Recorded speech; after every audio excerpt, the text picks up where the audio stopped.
వీళ్ళు స్పిరిచువల్ అండి, వీళ్ళు కొంచెం ఆధ్యాత్మికంగా వీళ్ళకి కొంచెం తెలుసండి, ఏదో ప్రాక్టీస్ చేస్తున్నారు అని అనుకుంటారు చాలామంది. అంటే ఏమి లేదు, స్పిరిచువల్ అన్నా, పూజలు చేయడం అన్నా, ఆధ్యాత్మికత అన్నా, ఇవన్నీ ఏంటి అంటే మన మనస్సు మీద మనం పని చేసుకోవటం అంతే కదా. ఇప్పుడు కొంతమంది ఉంటారు, అమ్మా నాకు ఇవాళ పూజే చేయలేదు, శాంతే లేదు అనుకుంటారు. అంటే అర్థం ఏంటి అంటే మనం ఈ ఆధ్యాత్మికంగా కూడా మనం ఏం చేస్తాము, ఆధ్యాత్మిక సాధన అంటే ఏంటి, మన మనస్సుని మనం లైట్గా చేసుకోవటం, అంటే రిలాక్సింగ్ స్థితికి మనసుని తీసుకొని రావడం. మరి రిలాక్సింగ్ స్థితికి మనసు తీసుకురాకుండా ఆపుతున్నది ఏమంటాడు, అజ్ఞానం అంటాడు. మళ్ళీ అజ్ఞానం అంటే ఎక్కడుంది, మళ్ళీ మనసుకే ఉంది. అంటే ఏంటి, ఈ మనసు మీద మన మనసు పనిచేసుకుంటూ ఈ అజ్ఞానంలోని దాటటమే ఆధ్యాత్మిక సాధన.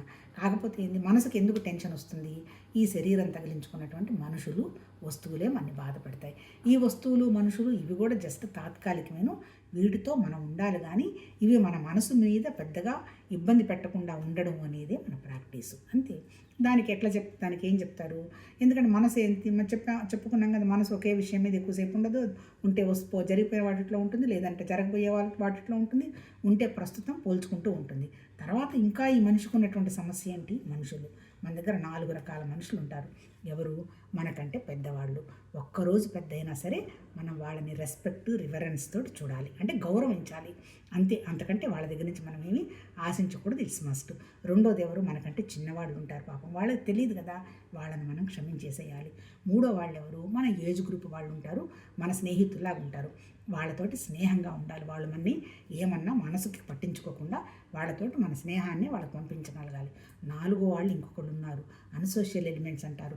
వాళ్ళు ఏంది ఎంతసేపటికి ఆర్గ్యుమెంట్లు పెడతారు, ఇబ్బంది పెడతారు. అంటే ఏంటి, ఇప్పుడు మనం రోడ్డు మీద పోతుంటాము, ఎవరైనా ఇప్పుడు మనకు చిన్నపిల్లవాడు ఏదైనా కన్ను కొట్టాడు అనుకోండి, ఏం చేస్తాము, పిలిచి వాడి మీద చెంపకేసి కొట్టి వెళ్ళిపోతాం. అదే ఎవడన్నా ఒక రౌడీ ఇంత మీసాలు వేసుకుంటున్నాడు అనుకో, వాడు మన ఏదైనా చూసి ఏదైనా కన్ను కొట్టాడు అనుకో, అప్పుడు మనం ఏం చేస్తాం, తప్పించుకొని పారిపోయి పోతాం. అట్లా మన మనస్సుని ఇబ్బంది పెట్టే వాళ్ళు ఎవరైనా సరే వాళ్ళని అన్సోషియల్ ఎలిమెంట్స్ అంటారు. వాళ్ళ దగ్గర నుంచి మనము పారిపోవాలి. ఎట్లా పారిపోవాలి, శారీరకంగా కాదు, మానసికంగా పారిపోవాలంటే మనం ప్రిపేర్ అయ్యి ఉండాలి. వీళ్ళు వస్తున్నారు, వీళ్ళు మనసు ఇబ్బంది పెట్టినా మనం ఇబ్బంది పడకూడదు అని. అట్లా మన మనస్సుని మనం ఎప్పుడూ కూడా మనం దాన్ని అలర్ట్గా, అవేర్గా, విజిలెంట్ చేసుకుంటూ మనసు మీద పని చేసుకోవాలి. తర్వాత ఇంకొక 4 రకాల వాళ్ళు ఉన్నారు, మేధావులు, సత్వగుణంలో ఉన్నవాళ్ళు. వాళ్ళ దగ్గర వెళ్ళి మనం వాళ్ళని మీరు చాలా అంత గొప్పవాళ్ళు, ఇంత గొప్పవాళ్ళని అబద్ధాలు చెప్తే వాళ్ళు నమ్మరు. మళ్ళీ రెండో కేటగిరీ వాళ్ళు ఉన్నారు, రజోగుణం వాళ్ళు. వాళ్ళు ఎప్పుడు పని అంటారు. వాళ్ళ దగ్గరికి వెళ్ళి మనం కూడా పద్ధతిగా పని చేసేట్టు ఉండాలి. మూడో వాళ్ళు ఉన్నారు, తమోగుణం వాళ్ళు. వాళ్ళకి చెప్పినా అర్థం కాదు. అందుకని వాళ్ళని కాసేపు పొగడము, వాళ్ళని ఏదో మంచి చేసుకోవటము, ఏదో వాళ్ళకి ఏదైనా ఆశ పోసే ఉంటే ఏదైనా గిఫ్ట్లు ఇవ్వడమో చేసి మనం బయటపడి మన మనసును మనం ప్రశాంతంగా